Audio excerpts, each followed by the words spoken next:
tardes y daros la bienvenida una vez más a la convocatoria de esta rueda de prensa que Caballas ha convocado para trasladar a la opinión pública de Ceuta su posición en relación a todas estas noticias que están saliendo ahora después de los lamentables sucesos que padecimos el pasado 17 y 18 de mayo y con todas las noticias que van surgiendo, no solamente a raíz de los planteamientos que se están haciendo desde la ciudad, sino sobre todo el anuncio del Gobierno de España de hacer un plan estratégico para Ceuta y para Melilla, Como todos sabéis, el Gobierno recientemente nos pasó una propuesta o documento de trabajo y nosotros hemos contestado a esa propuesta o documento de trabajo con un planteamiento que se os ha trasladado a la prensa y que pretendo trasladar ahora y presentar a la ciudadanía.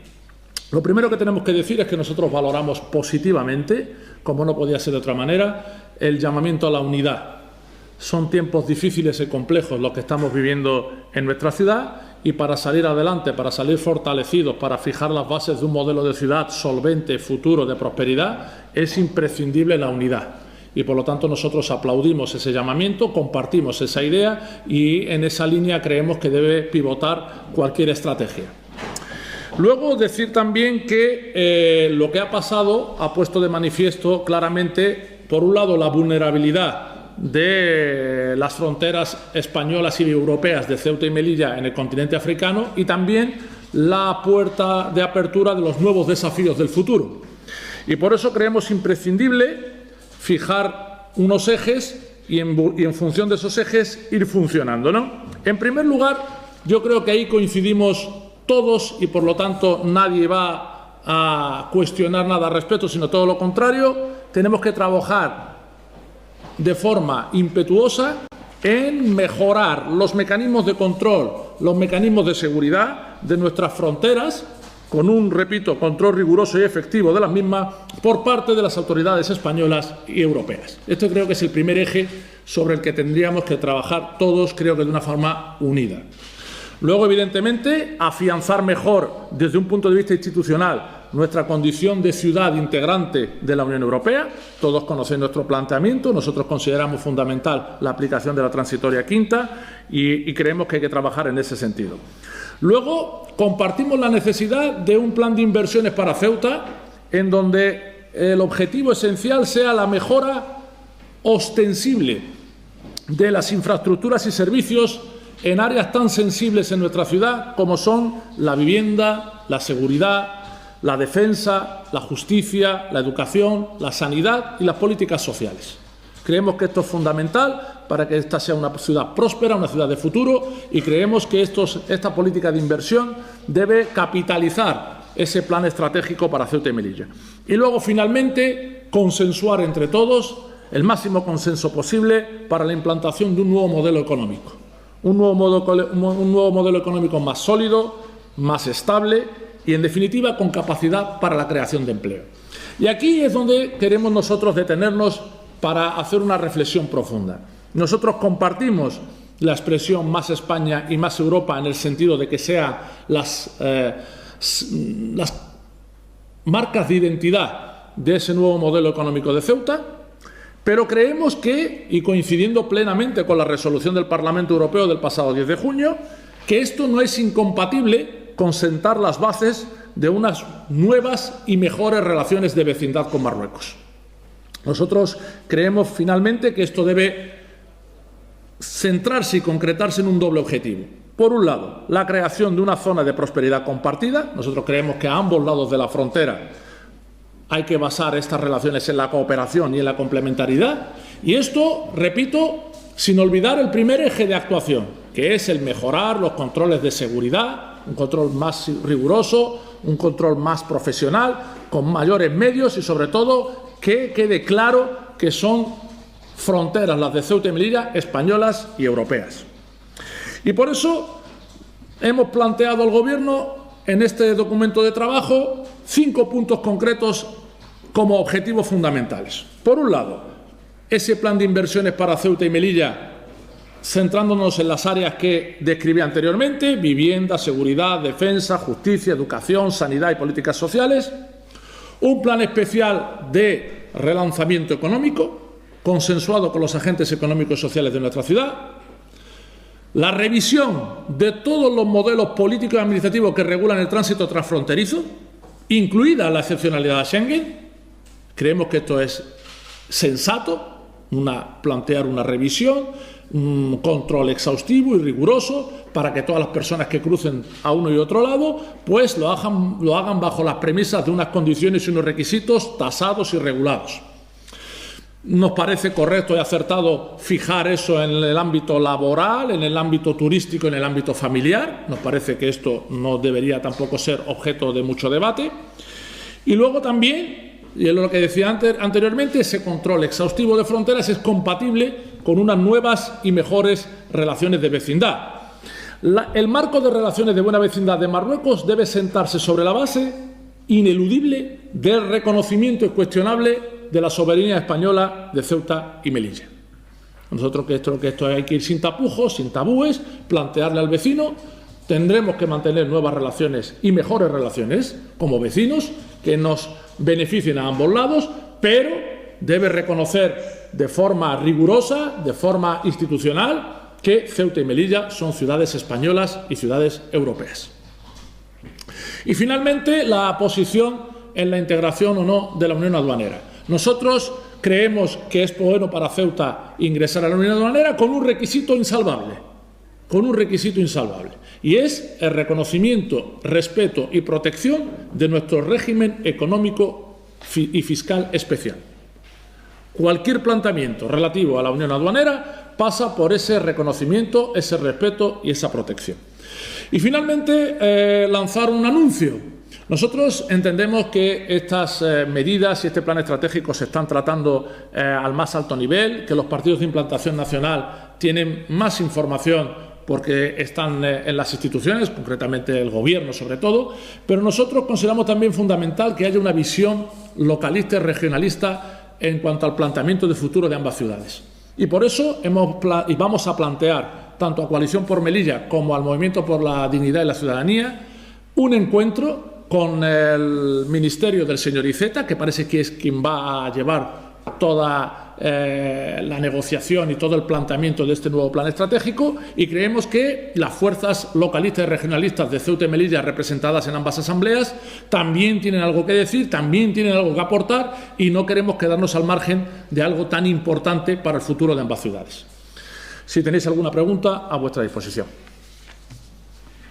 Evidentemente, el documento también se ha trasladado al Gobierno ya y lo hemos trasladado a Melilla porque consideramos que cuando hablamos de unidad, hablamos de la unidad de las fuerzas democráticas de Ceuta y de la unidad de ambas ciudades, de las ciudades de Ceuta y Melilla.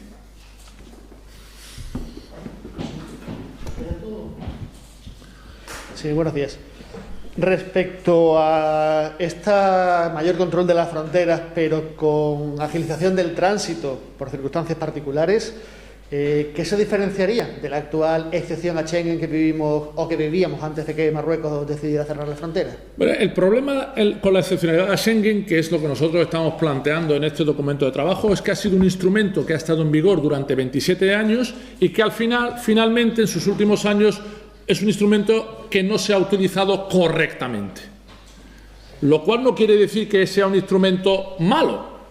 No obstante, nosotros estamos abiertos a una revisión por parte de todo el mundo que implique mejorar los controles en ambas direcciones, un control riguroso, un control exhaustivo, que mejore la seguridad de la frontera, que beneficie a ambos lados y que signifique también, creemos que es complementario y compatible con unas buenas y mejores relaciones de vecindad que también beneficien a ambos lados.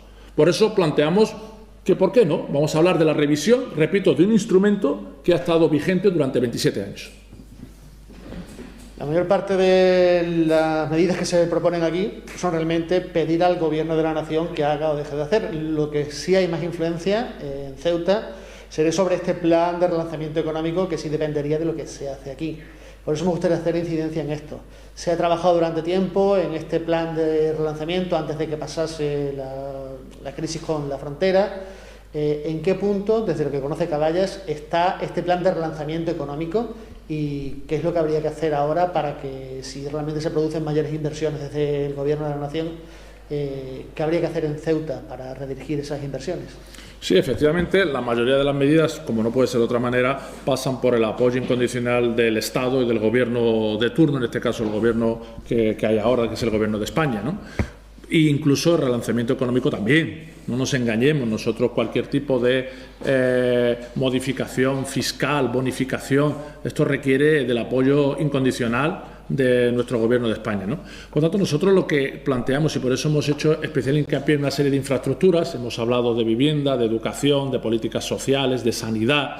Esta política de inversiones hay que canalizarla a través de un plan que hoy por hoy todavía no está. Por eso nosotros no queremos adelantarnos ni precipitarnos. Creemos que este plan debe ser consensuado por parte de todos, y aquí tienen mucho que aportar también los agentes económicos y sociales, apostar por el diálogo social y, en definitiva, sentar las bases de un modelo de ciudad.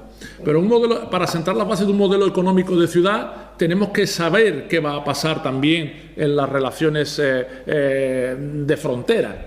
Por lo tanto, me parece que no se puede abordar de forma sesgada ningún tipo de cuestión, sino que esto tiene que ser un planteamiento global y estructural. Por eso hemos sido cautos y prudentes, lo ponemos como eje de actuación y es un documento abierto, evidentemente un documento de trabajo. Sí, ¿qué tal? Buenas tardes, señor Odí. Quisiera preguntarle precisamente, en relación a lo último que usted ha comentado, si no existe ese reconocimiento expreso de Marruecos sobre la situación de Ceuta y Melilla, si no existe ese entendimiento entre una parte y otra, ¿no es posible desarrollar un plan? Se puede plantear un plan entendiendo que no va a haber unas relaciones fronterizas. Esto es importante saberlo, ¿no? Nosotros creemos que es bueno para la ciudad. Repito siempre, mejorando los controles en frontera, mejorando todos los mecanismos y habiendo un respeto mutuo por ambas partes, que hubiese unas relaciones fluidas en el ámbito de los tres planteamientos que todo el mundo está de acuerdo. Uno es el laboral. Aquí hay mucha gente transfronteriza que está hoy en Ceuta con una situación de incertidumbre. Hay mucha gente empleadas de hogar, hay gente en el sector servicios, gente que no sabe qué va a pasar con su futuro. Esto hay que aclararlo. No podemos mirar hacia otro lado. Estamos hablando de mucha gente, ¿eh? Después tenemos el ámbito turístico. Ceuta queremos plantear un turismo dirigido a marroquíes con un cierto nivel adquisitivo, ¿sí o no? Y para hacer eso tenemos que tener unas relaciones fronterizas. Si no las vamos a tener, pues también tenemos que saberlo. Y finalmente, en el ámbito familiar, porque todas estas personas de las que estamos hablando tienen familia al otro lado. Entonces, esto hay que aclararlo para luego sentar las bases de un nuevo modelo económico de ciudad.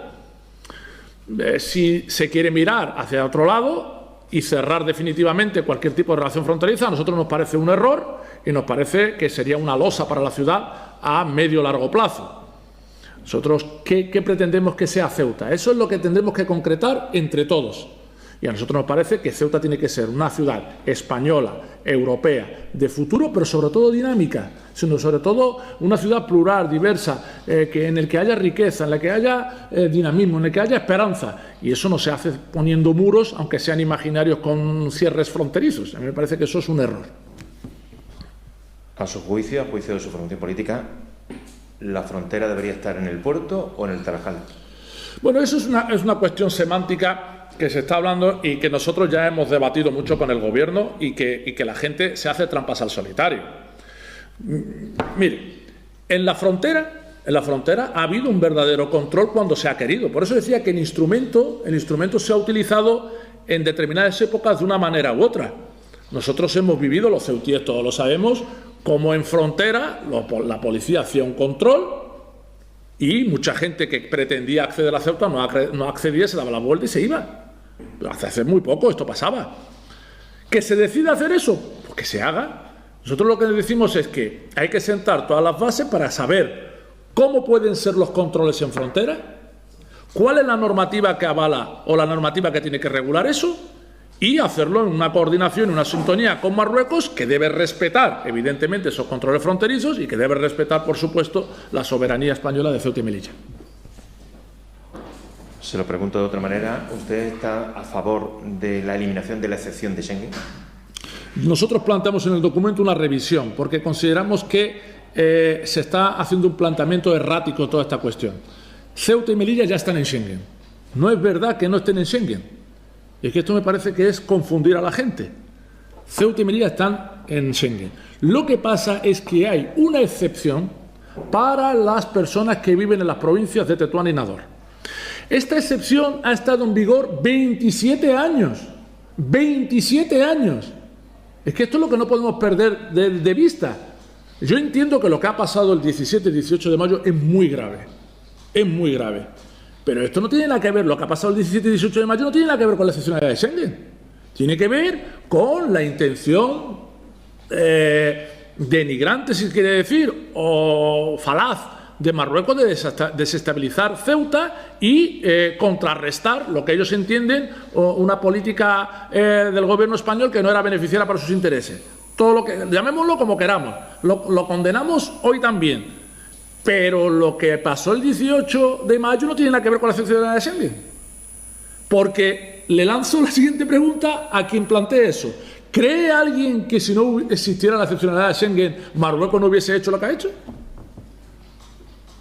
Eso es mentirse. Es mentirse, simplemente es mentirse y engañarse. ¿Cree alguien de verdad que eliminando la excepcionalidad de Schengen no va a haber inmigración irregular? Es que es mentirse y engañarse.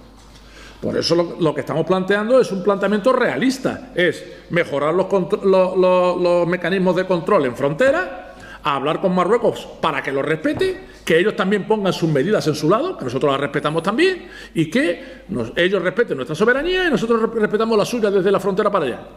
Ni más ni menos. Y ser buenos vecinos. Sí, yo quería por acotar. Si Marruecos no llega a establecer ese reconocimiento de la soberanía española de Ceuta, ¿cree usted que por muy perjudicial que fuese para Ceuta no se podría llegar a esa buena vecindad y habría que plantear un modelo económico de Ceuta sin contar con Marruecos y con la frontera? ¿Orientar Ceuta a sobrevivir de otra manera, ya que parece que en ese sentido no habría posibilidad de relaciones económicas? Pero yo creo que es evidente. No se puede llegar a un acuerdo si alguna de las partes no quiere. Si una de las partes no quiere, nosotros lo que decimos es que hay que intentarlo. Sentar las bases y plantear abiertamente lo que queremos. Si eso es imposible, pues habrá que barajar otras alternativas, evidentemente. Y respecto a la integración en la unidad aduanera, que es algo que se ha hablado mucho tiempo, pero siempre ha estado en peligro el tema de si iba a haber régimen fiscal especial o no con esto. Si no se puede garantizar el régimen fiscal especial, ¿unión aduanera sí o no? No, si no se respeta el régimen económico y fiscal especial, no se puede plantear una integración de Ceuta en la unión aduanera porque sería muy perjudicial para Ceuta. Cualquier ingreso en la unión aduanera tiene que ir acompañado de un respeto de nuestra especificidad, de un respeto de nuestra singularidad que garantice pues lo que tenemos, ¿no? La prestación de los servicios y los niveles de calidad de vida de la ciudad. Es que acabar con eso sería acabar con la ciudad. Y ya para terminar, ¿hay alguna fecha para que toda esta cuestión se lleve a pleno ya y se discuta? Nosotros creemos que hay que trabajar por Ceuta. Este documento se nos ha facilitado el lunes, y nosotros se lo hemos devuelto ya con nuestro planteamiento al Gobierno ayer. Yo creo que no hay que perder el tiempo en confrontaciones que no ayudan para nada, en polémicas estériles. Lo que hay que hacer es demostrar a la gente que se ama al pueblo, que se ama a Ceuta y que se quiere un futuro de Ceuta en España y en Europa. Y eso es lo que nosotros hacemos con este documento, demostrar que queremos trabajar por nuestra ciudad, que amamos nuestra ciudad y que hacemos un planteamiento riguroso y serio para que el resto de formaciones políticas también se pronuncien. Si yo quisiera preguntarle por otra cuestión, ¿usted cree que a 12 días de la celebración de la fiesta del sacrificio se va a realizar con todas las de la ley, como dice el Gobierno? Pues yo creo que en este caso, por lo que he podido ver, porque creo que se está utilizando la Pascua por mucha gente de forma torticera y yo creo que eso es un poco irrespetuoso por parte de mucha gente. Aquí no focalizo en nadie en particular. Yo creo que la Pascua del sacrificio es una Pascua milenaria que celebra el sacrificio de Abraham y que por muchas polémicas que se creen en el pleno de la Asamblea de Ceuta, la Pascua ha existido, existe y existirá. Yo creo que esto hay que dejarlo claro. Y luego, a mí me parece que se han hecho un esfuerzo bastante importante por parte del Gobierno y por parte de la Consejería y por parte de la comunidad musulmana para, respetando la normativa sanitaria vigente, compatibilizar el respeto a la ley con la práctica de un ritual que quitando el último año de pandemia, donde se respetó que las condiciones sanitarias pues aconsejaban la no celebración, me parece que nunca ha habido un problema serio en la ciudad con la práctica de un ritual que lo único que hace es enriquecer el acervo cultural de Ceuta. Ceuta es diversa, Ceuta es multicultural y creo que lo que tenemos que hacer todos es defender la riqueza de Ceuta, la convivencia de Ceuta, los rituales y celebraciones de todo el mundo, sean de la confesión que sean o si no tienen confesión también. Y a mí me parece que atacar por ahí no ayuda y a mí no me van a encontrar en la confrontación en este tema. Me parece que ya se han pronunciado las autoridades sanitarias, se ha dejado claro que hay que respetar lo que dicen las autoridades sanitarias y, por lo tanto, desear que Ceuta pase una buena Pascua del Sacrificio y nada más. Y en relación a la Junta de Portavoces que se celebraba ayer, me gustaría conocer su impresión sobre si cree que los plenos volverán a ser lo que eran siempre, plenos y no auténticos gallineros, ¿no? Sí, ahí, en ese sentido, yo creo que ha sido acertado un aplazamiento, no una suspensión, que ha sido un aplazamiento. Se van a celebrar el 22 y 23 de julio porque los derroteros del pleno no ayudaban para nada a lo que deben ser los plenos, ¿no? Los plenos deben que ser foro de debate, sobre todo para atender las demandas de la gente y resolver los problemas de la gente de la ciudad. Y bueno, y ahí tenemos un elemento que es Vox, que es la extrema derecha, que ha manifestado no solamente en Junta de Portavoces, sino públicamente en los plenos, que no va a cambiar. Entonces, yo comparto la cuestión de que determinadas acusaciones, aunque pueden estar avaladas por la libertad de expresión, le hacen mucho daño a Ceuta. Acusar a la mitad de la población prácticamente de ser traidores o de ser espías o de ser quinta columnista o promarroquía, como que se quiera decir, es bastante grave y sobre todo ahora. Es bastante grave y sobre todo ahora. No obstante, ya hemos explicado por activa y por pasiva, en público, en privado, en junta de portavoces, en el pleno, con mayor o menor acierto, perdiendo o no perdiendo las formas, y estas personas han dicho que no van a cambiar, que ellos van a seguir acusando de promarroquíes prácticamente a todo el mundo y que aquí todos son españoles, todos son traidores y promarroquíes, menos ellos que son los verdaderos españoles. Por lo tanto, yo creo que, y eso es lo que va a hacer nuestro grupo, es intentar evitar caer en provocaciones, intentar evitar la falta de decoro, lo vamos a intentar seriamente. Ahora bien, nosotros no nos vamos a callar. O sea, yo creo que esto la gente lo tiene que entender. Ante acusaciones falaces, ante difamaciones, ante pretender humillar a la gente, yo creo que hay que responder, evidentemente con argumentos, manteniendo las formas y procurando que la gente entienda que hay un grupo que pretende estar toda la legislatura así, porque lo ha dicho. Me ha dicho que no va a cambiar. ¿Ustedes piensan que algunas de las expresiones que se lanzan en el Pleno podrían ser constitutivas de delito? O mejor dicho, si ustedes estarían dispuestos a acudir a la justicia por entender que se pueda ensuciar el buen nombre, el honor, la imagen personal, la imagen... Bueno. Yo creo que Ceuta se juega mucho en la actualidad y creo que es importante dejar claro que Ceuta está por encima de cualquier persona, de cualquier partido y de cualquier ideología. Y por lo tanto, yo creo que un discurso de odio es el que va dirigido a romper la convivencia, a señalar a gente. Esos son discursos de odio. A mí no me gusta llevar a nadie a la justicia. Yo tengo una trayectoria política que creo que las ideas se deben debatir y se deben confrontar en los foros de debate democráticos y políticos, ¿no? Pero estáis viendo, a mí me acusan de un delito de odio en un pleno en el que soy interrumpido y por acusar a alguien de fascista cuando es un fascista. Por lo tanto, igual hay que plantearse por el bien de Ceuta, que si estas conductas persisten y ponen en peligro ya no la convivencia, sino la supervivencia de Ceuta, igual habrá que acudir a la justicia, no lo sé. Esto es cuestión de estudiarlo.